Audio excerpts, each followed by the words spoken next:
네, 오늘 본문의 내용은 에스겔서에 등장하는 여러 비유들 가운데 유명한 두 자매 비유입니다. 오홀라, 오홀리바. 오홀라라는 이름은 그녀의 장막 그런 뜻이고, 그녀가 장막에 있다 그런 뜻이고, 오홀리바는 그녀의 장막에 내가 있다 뭐 그런 뜻이에요. 그 뜻이 중요한 건 아니고, 오홀라와 오홀리바라는 그 이름의 유사성은 한 어머니에게서 난 두 자매라는 데 강조점이 있습니다. 소설 중에도 그 두 자매의 이야기들이 종종 소재로 많이 등장합니다. A.J. 크로닌의 두 자매라는 소설도 꽤 유명하고, 미우라 아야코가 쓴 양친 언덕이라는 소설도 굉장히 유명합니다. 근데 보통 이제 두 자매를 소재로 삼으면 언니하고 동생하고 상반되는 삶의 내용을 대조해서 우리에게 인생의 깊은 반성과 가치를 알려주곤 하는데, 오홀라와 오홀리바의 이야기는 두 자매의 상대적 차이점을 보여주는 게 아니라 유사성을 강조하는 데 있습니다. 하나님께서 말씀하시는 거죠. 애굽에 있을 때에 한 어머니에게서 난 두 딸, 오홀라와 오홀리바. 하나님께서 그 자녀를 얻었는데 그 두 자녀가 한마디로 말하면 음행하는 여인들이다, 그 얘기입니다. 여기서 말하는 음행은 외교적 처세술을 얘기하는 거죠. 근데 고대 세계에서 외교라는 건 종교적 영역이 강했어요. 왜냐하면 국가 간에 어떤 조약을 맺거나 국가 간에 협력을 하려면 그 국가가 믿고 따르는 신에게 함께 제사를 드리고 함께 전승을 기원하는 일들을 해야 하기 때문에 단순한 외교가 아니라 그 외교는 종교적 제의를 포함하고 있습니다. 오늘 내용은 그렇습니다. 애굽에서부터 행음하였던, 어려서부터 이제 오늘 본문이 새벽에 읽기에 그렇게 경건해 보이지 않죠? 네. 어려서부터 행음하던 그 두 자매가 이제 여러분 연애할 나이가 됐으니 얼마나 더 몸이 달아오르겠어요. 근데 언니인 오홀라 이야기를 먼저 하는 거죠. 4절을 보시면 아예 하나님이 이 비유를 대놓고 얘기하세요. 오홀라는 누구라고요? 사마리아, 북왕국 이스라엘을 얘기하는 거고요. 그 다음에 오홀리바는 예루살렘, 유다를 얘기한다. 아예 그냥 대놓고 말씀하세요. 네. 자, 오홀라 어땠는가? 그들이 준수한 청년을 보고 마음을 빼앗겼다는 거예요. 보통 여러분 우리도 뭐 그러죠. 같은 민족, 같은 DNA를 가진 동양 사람들보다 약간 이국적인 사람들을 보면 매력을 느낍니다. 이 오홀라, 북왕국 이스라엘이 어땠는가? 아수르 사람들을 보고 뿅 갔어요. 네, 여기 7절을 보면 잘생긴 모든 자들 이렇게 돼 있거든요. 아수르를 보고 마음을 빼앗겼다는 건 아수르가 가지고 있는 군사적인 힘, 그리고 강대국이 우리에게 도와줄 수 있는 것, 우리를 지켜줄 수 있는 것, 매력을 느꼈다는 거죠. 그래서 여러분 이 북왕국 이스라엘이 아수르하고 얼마나 잘 지내려고 애를 썼는지 모릅니다. 뭐 역사적인 이야기를 다 하면 그렇습니다만 조공을 바치면서 이 아수르에게 자신들의 그 국가적 운명을 맡긴 거 아닙니까? 근데 여러분 결론이 뭐예요? 9절을 보니까 그러므로 내가 그를 그의 정든 자, 곧 그가 연애하는 아수르 사람의 손에 넘겼다. 아니, 너무 멋진 남자라서 여러분 연애를 하고 그 남자에게 자기의 모든 것을 맡겼더니 그 남자가 여러분 이 여자를, 오홀라를 팔아버린 거 아닙니까? 팔아먹었다는 거 아니에요. 여러분 10절을 보시면 이렇게 말씀합니다. 그의 하체를 털어내고 그 자녀를 빼앗고 칼로 그를 죽이고. 말 그대로 여러분 세상 사람들에게 조롱거리가 됐어요. 야, 어떻게 저런 남자를 사랑해가지고 어떻게 저런 나라에게 미래를 맡겨서 북왕국 이스라엘이 저렇게 망가졌느냐. 네. 그럼 여러분, 언니가 결혼 실패했으면 동생은 정신 바짝 차려야 될 거 아니에요. 네? 형부가 언니 사창가에 팔아넘기는 사람이면 어떻게 해야 되겠어요? 근데 여러분, 이 동생인 오홀리바는요, 그 형부를 사랑해요. 그 얘기예요, 지금. 막장 드라마 같죠. 그래서 여러분, 아수르를 북왕국 이스라엘보다 더 의지하고 있는 거예요. 오히려 이제 남왕국 유다는 그랬죠. 아수르가 북왕국을 공격했을 때 쾌재를 부르기도 하고. 근데 여러분, 문제는 뭐냐면 이 동생은 그 언니보다 더해요. 11절을 보니까 그의 형의 간음함보다 그 간음이 더 심함으로 그의 형보다 더 부패하여 졌느라. 그래서 여러분, 아수르의 사람하고도 연애를 하고 싶어 하더니 14절 보면 매우 재밌는 표현이 나오죠. 그가 음행을 더하였음은 붉은색으로 벽에 그린 사람의 형상을 봤다는 거예요. 요즘으로 말하면 저기 책받침에 외국 연예인 얼굴 본 거예요. 잡지에서 외국의 모델들을 본 거죠. 바벨론 갈대아 사람의 형상을 보는 순간 언제 만나기나 했어요? 사진만 보고 여러분 또 마음을 빼앗겨요. 그래갖고 어떻게 했습니까? 16절을 보니까 곧 사랑하게 돼요. 사절을 갈대아에 보내서 구애하는 거죠. 한 번만 만나주세요. 한 번만 데이트해 주세요. 한 번만 품어주세요. 그러니까 여러분, 북왕국 이스라엘을 멸망시킨 아수르하고도 사랑하더니 또 여러분, 바벨론 사람들 보니까 또 마음을 빼앗겨서 거기에 외교 사절단 보내고 자기들을 품어달라고 보호해달라고 여러분 지금 손짓 발짓 다 하고 있는 거예요. 17절을 보면 바벨론 사람이 나와서 여러분 남왕국 유다하고 살짝 연애하는 것 같았습니다만 어떻게 됩니까? 그 후에는 그들을 싫어하는 마음이 생겨서. 인간의 감정이 얼마나 여러분 속기 쉬운지, 사랑이라는 것, 연애하는 감정, 여러분 그거 잠깐입니다. 정말 뭐 과학자들은 요즘 그러잖아요. 길어야 2년 간다. 맞아요, 여러분. 낯선 것에 대한 매력을 느끼고 그런 마음들이 그렇게 오래 가지 않아요. 결국 여러분 18절을 보니까 어떻게 되어 있습니까? 똑같은 일을 벌어져요. 그의 형을 싫어한 것 같이 그를 싫어하여서. 그러면 아수르 또 바벨론, 여러분 이쯤 되면 좀 그걸 멈춰야 될 텐데, 이 오홀리바는 그냥 몸이 뜨거운 여자인 거예요. 사실은 남자가 중요한 게 아니라 자기의 정욕을 채우는 게 그냥 삶의 목적이고 본성이라는 거예요. 그래서 뭐라고 말해요? 애굽 땅에서 행음하던 때를 생각하고 그의 하체는 나귀 같고, 얼마나 여러분 거친 표현인지 몰라요. 음란한 간부같이 사랑한다.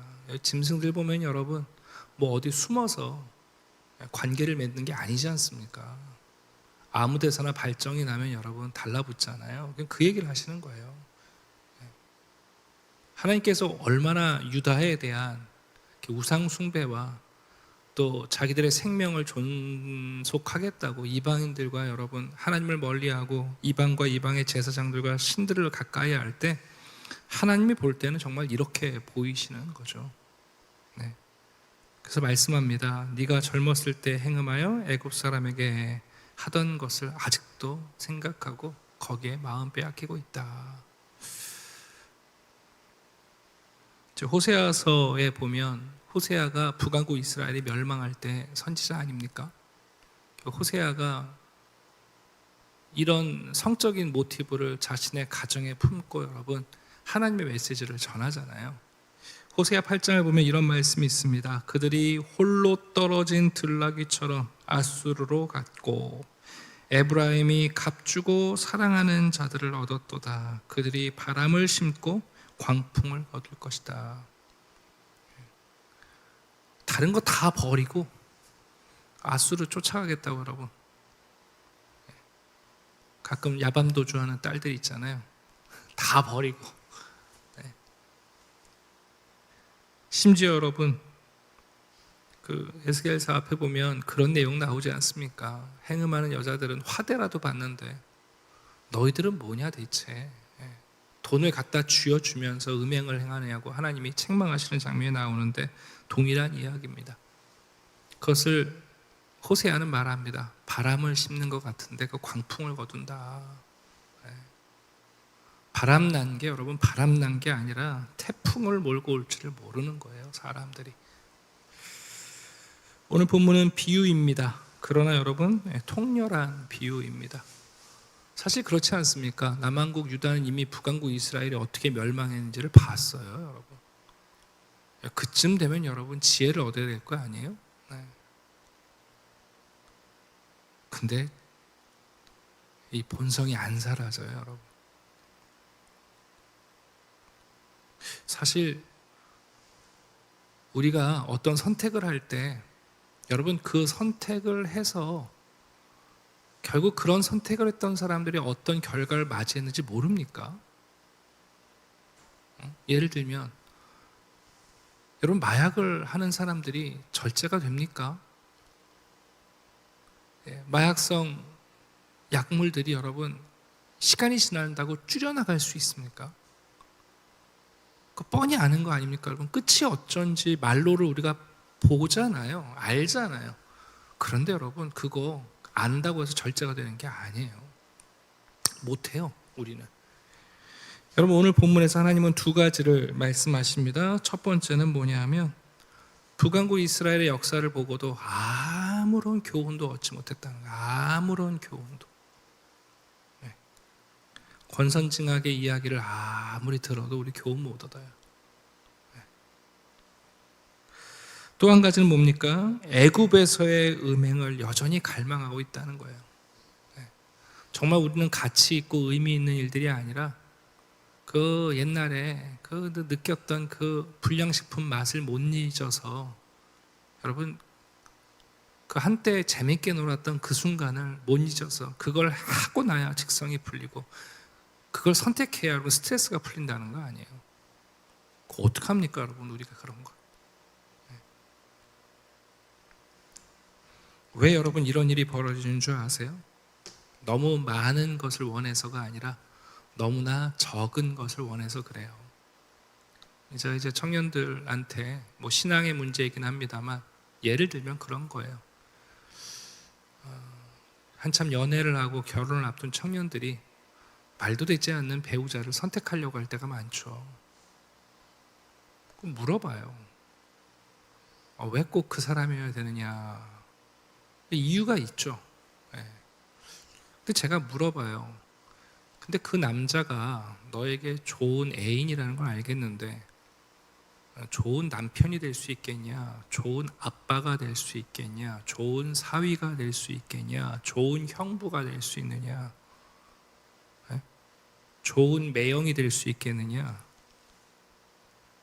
여러분 사람이 우리 인생에서 정말 누군가를 선택할 때도 우리가 한두 가지를 원할 때 사람들을 편협하게 보는 거거든요. 고작 오늘날은 먹고 사는 문제니까 돈 잘 버는 남자면 된다는 거 아니에요? 어렸을 때는 여러분 잘생기면 된다는 거 아니에요? 그게 여러분 얼마나 원하는 게 적은 거예요. 왜 우리가 헛된 우상에 우리의 삶을 내어주냐 하면 우리가 진짜 원하는 게 적어서 그래요. 단순히 우리 아이 대학 보내줄 신을 찾으면 뭐 부적 하나 쓰면 되겠죠. 근데 그런 게 아니잖아요. 여러분 하나님은 우리에게 우리의 모든 삶을 주시려고 하는데 우리는 고작 한두 가지를 원한다니까요. 그러니까 벽에 붙어있는 포스터 한 장 보고 마음을 빼앗겨서 구애하러 다니는 거 아닙니까? 포스터 한 장. 언제 만나봤어요? 겪어봤어요? 대화해봤어요? 밥은 먹어봤어요? 그런데 여러분 그게 그냥 매료가 되는 거예요. 오늘날에 여러분 광고가 뭐예요? 광고가 해봤어요? 아니요, 경험 안 해봤어요. 물론 요즘은 뭐 10주간 써보시고 반품됩니다 이러지만 반품 안 돼요. 여러분 신앙이라는 거 우리가 하나님을 택하고 하나님을 섬기는 게 왜 중요합니까? 하나님은 우리들의 인생에 한두 가지를 약속하시는 분이 아니세요. 내 발등에 떨어진 불을 꺼주시는 분이 하나님이 아니라 우리의 삶 자체를 주시는 분이에요. 네. 그분이 우리의 장막이 되고 우리의 장막에 그분이 계셔야 돼요. 어렸을 땐 아버지가 되어주시고 청년의 때는 우리의 사랑하는 애인이 되어주시고, 그리고 여러분 장차 그 하나님은 우리의 삶의 가장이 되고 우리의 인생의 목자가 되고 우리의 노년에는 아무도 돌아보지 않을 때 우리를 품으시는 유일한 부모가 되신다고요. 하나님이 우리의 전부인데 우리는 고작 너무 작은 것을 원하는 거예요. 그래서 우리는 우리를 팔아넘겨요. 네, 팔아넘겨요. 자, 오늘 이 이야기 오홀라와 오홀리바 너무나 명쾌한 이야기고요. 명시적인 이야기예요. 비유이지만 이미 드러난 비유입니다. 하나님은 우리에게 이 구약의 긴 역사를 참 지루하게 말씀하시면서 반복하시면서 우리에게 말씀하시는 거죠. 과연 우리는 교훈을 얻고 있는가? 네, 우리는 반면교사로 지나간 인류의 역사를 보면서 우리는 진짜 교훈을 얻고 있는가? 네. 야당이 했던 일을 여당이 되면 똑같이 하고 있고 여당이 했던 일을 야당이 되면 똑같이 하잖아요. 네, 뭐가 다르겠어요, 여러분? 오늘 이 이야기를 우리가 보면서 특별히 우리의 신앙에 있어서 여러분, 하나님은 정녕 우리에게 모든 것이 되시는 분이에요.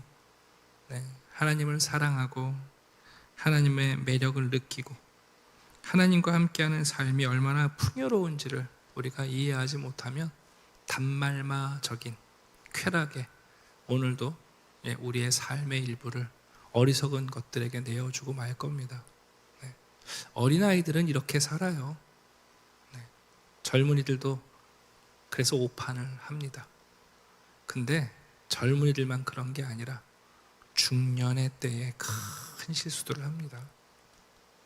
그럼 노년에는 안 그런가? 아니요. 노년에도 또 노욕과 젊어서 못한 일을 이제라도 하겠다고 엉뚱한 대로 뛰어다니는 인생이 얼마나 많습니까? 숨겨진 세 번째 자매가 되지 않도록 하나님께서 우리에게 이 이야기를 해주고 계십니다. 오늘도 우리가 찬양을 드렸습니다. 사랑의 주, 사랑의 주, 사랑의 주. 예수님이 얼마나 큰 우리의 사랑의 대상이고 얼마나 아름다운 분이신지. 저는 우리 신앙인들이 예수님을 자꾸만 작게 생각하는데 예수님이 얼마나 아름다운 분인지, 주 예수보다 더 귀한 것은 없네. 여러분, 그 마음이 우리를 얼마나 풍성하게 만드는지, 예수 안에 우리가 아직도 발견하지 못한 얼마나 많은 보물이 있는지, 그걸 우리가 하루하루 새롭게 발견할 수 있으면 좋겠습니다. 기도드리겠습니다. 아버지 하나님, 감사합니다. 우리를 사랑하시는 아버지, 우리 안에 있는 헛된 욕망들과 너무나 작은 것을 기대하는 속 좁은 욕심이 하나님을 버리고 어리석은 우상과 헛된 소망을 붙잡게 만들곤 합니다. 오홀라와 오홀리바로 비유하시는 사마리아와 예루살렘, 음행하는 딸들처럼 하나님, 우리의 삶이 그렇게 무너지지 않도록 도와주시옵소서. 우리 인생에 걸려있는 수많은 포스터들을 봅니다. 우리를 행복하게 해줄 것 같고, 우리에게 안정감을 줄 것 같고, 우리의 미래를 보장해 줄 것 같고, 남들보다 우리에게 더 많은 것을 제공할 수 있을 것 같은 수많은 전리품들. 그러나 주님, 거기에 마음 빼앗기지 않게 하시고 우리의 삶을 주시고 삶을 붙드시고 우리의 인생을 풍요롭게 만드시며 후회하지 않는 가치로운 인생으로 세워가시는 하나님, 그리고 예수 그리스도를 사랑하는 성도들이 되게 해 주시옵소서. 그리스도 안에 모든 것이 있습니다. 하나님은 예수 그리스도 안에서 우리에게 진실로 모든 것을 허락하셨습니다. 우리의 장막 안에, 아니 우리가 그분의 장막 안에 머물게 하시고 예수 그리스도를 사랑하는 하루가 되게 해 주시옵소서. 감사드리며 예수 그리스도의 이름으로 기도드립니다. 아멘.